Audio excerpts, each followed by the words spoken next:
Hello दोस्तों, अस्सलाम वालेकुम। क्या हाल चाल है? ठीक है, खैरियत है। उम्मीद है कि आप सब लोग ठीक होंगे और रमज़ान का महीना आप लोगों को बहुत अच्छा जा रहा होगा। नमाजें नवाफिल कुरान पाक पढ़ रहे होंगे, गरीब लोगों की हेल्प इमदाद कर रहे होंगे और मेरे लिए भी दुआ कर रहे होंगे जनाब। तो जनाब, आज का जो टॉपिक है वो सर्बिया के मुतल्लिक है, क्योंकि बहुत सारे लोग हैं अभी जो रोमानिया में हैं जिनके वीज़े रिफ्यूज़ हो गए हैं। मैं आपको आगे जाके डिटेल बताऊंगा उनके लिए भी। ठीक है। और सिर्फ जो मैं जो वीडियो बनाता हूँ ना भाई, ये पाकिस्तान के लिए नहीं होते हैं, इंडिया वाले भी मेरे बहुत सारे दोस्त हैं, नेपाल के भी हैं और बांग्लादेश के भी हैं, अफगानिस्तान के भी हैं जो हमारी ज़ुबान समझते हैं। ठीक है। उन सब के लिए है उर्दू हिंदी ऑलमोस्ट तकरीबन सेम सेम है। नेपाली भी समझ लेते हैं और बंगाली भी समझ लेते हैं। श्रीलंकन भी काफ़ी सारे दोस्त है बाबा, उर्दू बड़े अच्छी समझ लेते हैं, उर्दू और हिंदी, और बोल भी लेते हैं। जो बोल नहीं सकते हैं वो समझ लेते हैं बहरहाल। इसकी क्या वजह है? जो बॉलीवुड मूवीज़ हैं वो देखते हैं ज़्यादातर लोग अक्सर। तो ये बड़ी कॉमन सी ज़ुबान है हिंदी और उर्दू। तो ये सब अक्सर लोग, ये हमारे ये 5-6 मुल्कों के ताकि कुछ लोग हैं जो ये जो साथ में बर्मा भूटान वहाँ के लोग भी उर्दू हिंदी बोल समझ लेते हैं। सब के लिए है, सब के लिए दुआएं हैं मेरी कि आप सबके मसाइल अल्लाह पाक हल करे। अच्छा भाई, इंडिया और नेपाल के दोस्त मुझे फ़ोन करते रहते हैं, मैसेज करते हैं। तो भाई जितने ज़्यादा से ज़्यादा आपने करना है, मेरा नंबर चैनल से ले लें, चैनल की डिस्क्रिप्शन में है। तो मैं आप लोगों को नेपाल का और इंडिया का एक अलग-अलग ग्रुप बना रहा हूँ। आप वहाँ पे आपस में बातचीत करेंगे, अपनी जो आपकी एजेंसीज़ हैं, जिस थ्रू से आप लोग जाते हैं, तो एक दूसरे से शेयर करेंगे अपने तजुर्बात। तो मज़ीद भी लोगों को फ़ायदा होगा। आप लोग ग्रुप में आएँ, तो आप लोग मैं अलग से बनाता हूँ ग्रुप, ठीक है, नेपाल और इंडिया से। तो जनाब आगे चलते हैं, सर्बिया के क्या सूरत हाल है। सर्बिया के मतलब कुछ बताऊंगा कि कंट्री कैसा है, फिर सर्बिया में जो ऑनलाइन जॉब्स कैसी ढूंढनी है, एजेंसीज क्या है, नंबर 4 जो है उसकी फीस वगैरह क्या है, फिर एजेंसीज कहाँ कहाँ हैं पाकिस्तान में, फिर इसके बाद टाइम कितना लगता है, और उसके बाद तनख्वाह क्या है, उसके बाद काफ़ी सारी चीज़ें हैं, एम्बेसी नहीं है पाकिस्तान में। ठीक है, वर्क परमिट कितने टाइम का होता है, नेशनलिटी वगैरह सब कुछ डिटेल से बात करेंगे। ठीक है। तो चलते हैं जनाब नंबर 1 टॉपिक पे। सर्बिया जो है ये एक जो है यूरोपियन मुल्क है। सही है। ये यूरोपियन यूनियन में है, शेंजन में नहीं है। ठीक है। और ये जनाब है एक लैंड लॉक स्टेट है, और बहुत बड़ा मुल्क नहीं है, ना बहुत ज़्यादा आबादी है। इसका जो कैपिटल है बलग्राद है। ये सेंट्रल यूरोप है और साउथ ईस्ट कंट्री कहलाता है। ठीक। तो जनाब इनका जो है वो, इनकी जो करेंसी है उसको सर्बियन दिनार कहा जाता है। सही है। तो ये चीज़ें जनाब इसके मुतल्लिक होगी। और ये जो मुल्क है, ये अगर आप इसको देखें तो सर्बिया में या रोमानिया में आना और वहाँ से आगे जाना, जो लोग भगौड़े हैं या भागना चाहते हैं, उनके लिए ये है कि ये थोड़ा सा रोमानिया की नस्बत बेहतर है कि रोमानिया में थोड़ी सख्ती या इतनी सख्ती नहीं है, क्योंकि इसके बॉर्डर लगते हैं जनाब बहुत सारे मुल्कों के साथ। कम अज़ कम इसके बॉर्डर जो 8 से 9 मुल्कों के साथ लगते हैं। कौन कौन से बॉर्डर हैं? रोमानिया के साथ इसका बॉर्डर है, बुल्गारिया है, हंगरी है, क्रोएशिया है, बोस्निया है। ठीक है। इसके बाद कोसोवो है, मकदूनिया है, मोंटेनेग्रो है। और इसके अलावा जनाब ये है कि ये कहते हैं कि हमारा बॉर्डर अल्बानिया के साथ भी लगता है। हालांकि अल्बानिया थोड़ा सा हट गया, लेकिन जैसे हमारा और अफगानिस्तान, हम कहते हैं ना कि हमारा लगता है रशिया के साथ, जब रशिया था तो बॉर्डर लगता है, तो उसमें एक थोड़ा सा था कि कभी दरिया आमू जो था वो इंडिया का हिस्सा था। लेकिन किसी वजह से जब बहुत ज़्यादा जंगें हो रही थी और बहुत ज़्यादा मसाइल वहाँ से पैदा होते थे, तो इंडिया वाले ने वो दरिया आमू अफगानिस्तान को दे दिया कि कहानी ख़त्म हो।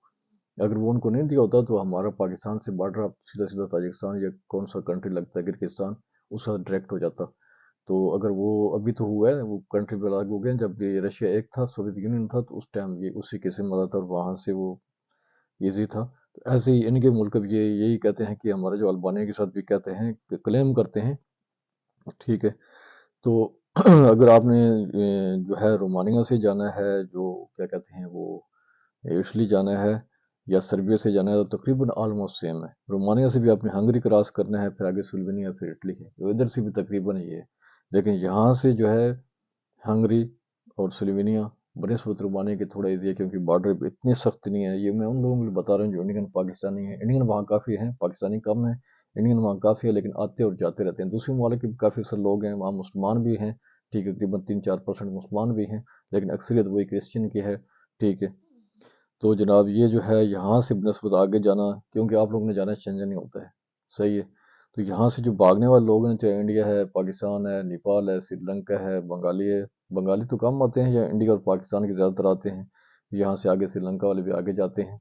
तो ये उनकी नस्बत बेहतर है। और यहाँ जो है रोमानिया की तरह, जैसे रोमानिया के साल का या 2 साल का पहले मिलता है, यहाँ वो 2 साल का नहीं है, यहाँ 6-6 महीने का मिलता है। वो रोमानिया में साल बाद मतलब साल का बाद में एक्सटेंड करते हैं, यहाँ 6-6 महीने का एक्सटेंड होता है। 6 महीने का मिलता है पहले वर्क परमिट, फिर 6 महीने के बाद फिर एक्सटेंड होता है, फिर ऐसे 6-6 महीने का एक्सटेंड होता है। और यहाँ भाई आप सब दोस्तों को बता दूं, यहाँ कोई पीआर वाला सिस्टम नहीं है कि आपकी परमानेंट रेजिडेंस हो जाएगी। हाँ, उस सूरत में हो सकता है अगर आप शादी करते हैं, इसके लिए कोई चांस नहीं है, ठीक है। ऐसा नहीं है रोमानिया की तरफ 5 साल रहे या किसी और कंट्री की तरफ 5 साल या 3 साल रहे तो कुछ बन जाएगा 7 साल का, ऐसा नहीं है कुछ। तो इस चक्कर में नहीं रहना, सिवाय शादी के और कोई चक्कर नहीं है, ठीक है। और यहाँ अगर आप लोग ऑनलाइन करते हैं, अपनी डिस्क्रिप्शन में बहुत सारी हैं, अपवर्क है, मतलब वेबसाइट्स हैं, अपवर्क है, टोटल जॉब है, उसके बाद जनाब और काफ़ी सारी मैं नीचे डाल दूँ, लिंक्डइन है, इंडीड.com है, यूरोपा.eu है, ठीक है। तो ये काफ़ी सारी जो हैं, जॉब बोर्ड फाइंडर है, ये मैं डाल दूंगा अपने डिस्क्रिप्शन में, वहाँ से आप ढूंढ लीजिएगा। ऑनलाइन करते हैं, ऑनलाइन अगर जाएंगे तो इसकी जो टोटल फीस है ऑनलाइन में $40 है एम्बेसी की वीज़ा अप्लाई करने की, और वो नॉन रिफंडेबल है, वो आपको वापस नहीं मिलेगी, सही है। लेकिन अगर आप दूसरी तरीके से जाते हैं तो वो जनाब इसकी पाकिस्तान में एम्बेसी नहीं है, इसकी एम्बेसी है ईरान में, ठीक है। ईरान एम्बेसी में आप अप्लाई करते हैं, 15-20 दिन, कभी 25 दिन या महीना भी लग जाता है, लेकिन नॉर्मली वो 15-20 दिन कहते हैं। वहाँ आपका खर्चा आ जाएगा जनाब कम अज़ कम भी 1-1.5 लाख खर्चा आ जाएगा ईरान में रहने का और करने का। लेकिन अगर आप अबू धाबी जाते हैं तो वहाँ 2-3 दिन रहना पड़ेगा, लेकिन ये उस सूरत में अबू धाबी में है कि आप किसी एजेंसी के थ्रू करें। अगर आप खुद से करें हैं तो फिर ऑनलाइन आपके लिए, ऑनलाइन करें तो आपके लिए फिर जो है ईरान बेहतर रहेगा, इंडिया के लिए भी, इंडिया वालों के लिए भी और पाकिस्तान वालों के भी। लेकिन अगर आप लोग किसी एजेंसी के थ्रू करें तो वो कोशिश करते हैं अबू धाबी में जाएँ, वहाँ थोड़ी सहूलियात ज़्यादा होती हैं, रहने वहने की, रिहाइश, होटल वोटल ये चीज़ें, तो वहाँ 2-3 दिन रहना पड़ता है। और वहाँ ये है कि अगर उसी सूरत में आपको बुलाते हैं कि जब आपकी ईमेल आती है तो, और जब ईमेल आ गई तो करीबन ये 100% तो नहीं कह सकते हैं कि खुदा न खास्ता कोई किसी से बदकिस्मती से रह भी जाता है, लेकिन ज़्यादातर वीज़ा लग ही जाता है। जब ईमेल आती है समझ लें कि उसका वीज़ा लग गया। तो वहाँ अबू धाबी से लोग जाके जनाब वो वीज़ा लगवा लेते हैं, पाकिस्तान में इसकी एम्बेसी नहीं है, ठीक है।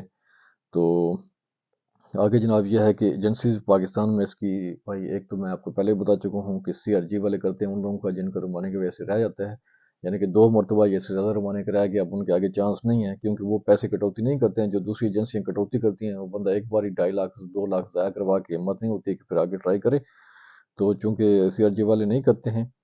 तो और भी पाकिस्तान में बहुत सारी एजेंसीज हैं, एक मेरे दोस्त हैं मेरे ग्रुप में हैं, अगर आप जो लोग मेरे ग्रुप में ज्वाइन करते हैं उनका कराची से लिंक है, तो वो उनके किसी जानने वाले जो हैं अजीज़ हैं वो करते हैं वहाँ से। और इसका जो रेट है पाकिस्तान में, ये करीबन समझ लें कि पाकिस्तानी 8 लाख से शुरू होकर 12 लाख तक 13 लाख तक रेट है, ठीक है, एजेंसीज के थ्रू। जो खुद से करना है वो डेफिनेट वो चीप पड़ता है, ठीक है। तो ये है कि इसमें जनाब लोग कहते हैं कि 25 दिन से लेकर, मुख्तलिफ लोगों के मतलब एजेंसियों के अपने अपने होते हैं हिसाब किताब, 25 दिन से लेकर 6 माह तक का एजेंट जो है थोड़ा टाइम ज़्यादा लेते हैं, 6 माह तक का टाइम लगता है प्रोसेस टाइम इसका, ठीक है। और ये यूँ समझ इसका जो रेट चल रहा है पाकिस्तान में वो करीबन 7-8 लाख से शुरू होकर और 7,000 यूरो तक भी है। ये वही वाला है कि कहाँ आप एजेंट को मुर्गा कहाँ तक फंसा लेता है, ठीक है। तो उसमें ये है कि इसकी वहाँ सैलरी जो है वो 550 यूरो से लेकर 600 यूरो तक है, सही है।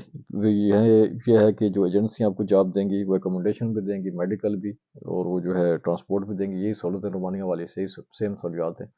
लेकिन ये है कि रोमानिया की तरफ हाँ ये नहीं है कि आपको जनाब जो जॉब आपने प्रोफेशन है उसमें मिलेगी, ऐसा नहीं है। और कोई भी ऐसी जॉब मिल जाती है, रैंडम जॉब मिलती है, ठीक है, जो भी मिल जाती है, क्योंकि लोगों ने वहाँ से भागना होता है, एजेंसी में ये देखती हैं। और आप लोग ने ये जो भागने वाले हैं उनके लिए ये मुल्क ठीक है बेहतर रहेगा। तो वो ये है कि कोई भी जॉब में तो लोग कहते हैं ठीक है, कोई दिन काम, ज़्यादातर काम जो है वो सड़कों पे काम होता है, ये कंस्ट्रक्शन का ही काम होता है, क्योंकि इनके लोग भी वहाँ अपने मुल्क में कम रहते हैं, वो दाएं बाएं वही चले जाते हैं, इटली चले जाते हैं, या वहाँ से फ्रांस, जर्मनी या बेल्जियम, या उसके बाद UK चले जाते हैं, या दूसरी कंट्री में जैसे अमेरिका, कनाडा वगैरह में जाते हैं जॉब के लिए, क्योंकि इनके मुल्क में इतनी सैलरी नहीं है कि उसमें जनाब जाके वो क्या कहते हैं कि अपने मुल्क में आसानी से रह सकें, जैसे रोमानिया वाले यहाँ UK में बहुत ज़्यादा हैं, दूसरी कंट्रीज़ में इनका भी सेम हिसाब है। तो ये जो मैंने आपको ऊपर पैसे बताए, ऐसे मुख्तलिफ जो एजेंसी वाले हैं वो कहते हैं जिसमें हमारी एम्बेसी फीस या प्रोटेक्टर्स फीस नहीं है, तो उनसे पहले डन कर लें, ये भी बेहतर रहेगा आप लोगों के लिए। तो इसके बाद जनाब ये है कि जो भी मेरे दोस्त अहबाब जिनका 2 मरतबा वो क्या कहते हैं वीज़ा रह गया है रोमानिया का, तो वो दिल छोटा नहीं करे, परेशान नहीं हो, इंशाल्लाह ताला इस मुल्क में हैं, क्योंकि आगे यहाँ से आप लोगों ने अगर इटली जाना है या यूरोप में किसी दूसरी कंट्री में जाना है जिनके रिश्तेदार हैं, क्योंकि मुझसे बहुत सारे लोग कहते हैं कि हमने भागना ही भागना है, मुझे डायरेक्ट फ़ोन करके कहते हैं। मैंने कभी उनको सलाह नहीं देता कि आप लोग भागें, लेकिन इसमें भी मैं नहीं कहता कि आप लोग भागें, लेकिन अगर आप लोग जाना चाहते हैं तो रोमानिया वाले मुल्क से नहीं जाएँ, उसमें दूसरे लोगों को काम ख़राब नहीं करें। वो एक अच्छा प्रोफेशनल जो है जॉब वहाँ मिलती है लोगों को, और वहाँ रहने के तरीके भी हैं, और वहाँ अगर 5 साल रहेंगे तो कुछ बेहतर भी बन जाएगा। तो जिन लोगों ने आगे दौड़ लगानी है उनके लिए बेहतर है कि रोमानिया के मत जाएँ, यहाँ से होके आगे चले जाएँ, तो इंशाअल्लाह ताला बेहतर भी रहेंगे, और सिस्टम तकरीबन सेम ही है। वहाँ से भी आपने हंगरी जाना है, स्लोवेनिया जाना है, इटली जाना है, यहाँ से भी वही है, सही है। और खुदा के लिए यहाँ से वो एक बाई सी भी रास्ता जाता है, वो नहीं जाए, उसके कभी भी सलाह नहीं। बाई रोड ज़्यादा खुश्की खुश्की के रास्ते है, उससे जाएं आप लोग। और आप लोग ये 2 मुल्क क्रॉस कर रहे हैं, तीसरे पहुंच जाएंगे, और इतनी सख्ती भी नहीं है बनस्बत रोमानिया वाले के बॉर्डर पे, ठीक है। तो यहाँ से जो है आप लोग आगे जा सकते हैं, बहुत सारी मतलब चांसेस हैं शेंगन में, ये यूरोपियन कंट्री भी है, सही है। तो बेहतर यही रहेगा कि आप यहाँ से इटली जाना चाहते हैं तो चले जाएं, या स्पेन या पुर्तगाल वगैरह कहीं भी, यानी भी अगर आप मूव होना चाहते हैं, क्योंकि 6 6 महीने के वीज़ा है, 6 महीने आप लगाएं, कुछ पैसे भी इकट्ठे करें, कुछ थोड़ा सा यूरोप को माहौल और मौसम से आदी भी हो जाएंगे, फिर आप लोग आगे वहाँ से निकल जाएं। और सेम रेट भी आगे जाने के सेम रेट हैं, सेम तरीक़ाकार है, सेम सफ़र है, सफ़र भी ज़्यादा नहीं है, इसका थोड़ा सा रोमानिया से में भी कम कम वक्त लगेगा, लेकिन ये तो डिपेंड करता है कि आप किस जरिए से आप जाना चाहते हैं। तो मेरे ख्याल में आप लोगों को ये पसंद आएगी, खसूसी उन लोगों के लिए जो बेचारे परेशान हैं कि उनका रोमानिया का वीज़ा रिफ्यूज़ एक बार या 2 बार हुआ, मैं मज़ीद अफोर्ड नहीं कर सकते, उनके लिए बेस्ट रहेगा। और जो लोग नए हैं अप्लाई करना चाहते हैं, उनका मकसद ही है कि आगे जाना है, शेंगन कंट्रीज़ में जाना है, तो उनके लिए बेस्ट रहेगा। इंशाल्लाह ताला मिलते हैं अगली वीडियो में। वीडियो अच्छी लगे तो प्लीज़ सब्सक्राइब करें, और वीडियो को लाइक भी करें, और अच्छे से कमेंट्स भी दिया करें। और सब्सक्राइबर मेरे भाई 1.5 2 लाख से ऊपर व्यूअर्स हो गए हैं, सब्सक्राइबर बहुत कम पड़े हैं। उम्मीद है आप लोगों से कि थोड़ा सा दिल खोल के, इसमें फ्री है, कोई पैसे वैसे नहीं लगते। मिलते हैं इंशाल्लाह अगली वीडियो, तब तक के लिए अल्लाह हाफिज़, अस्सलाम वालेकुम।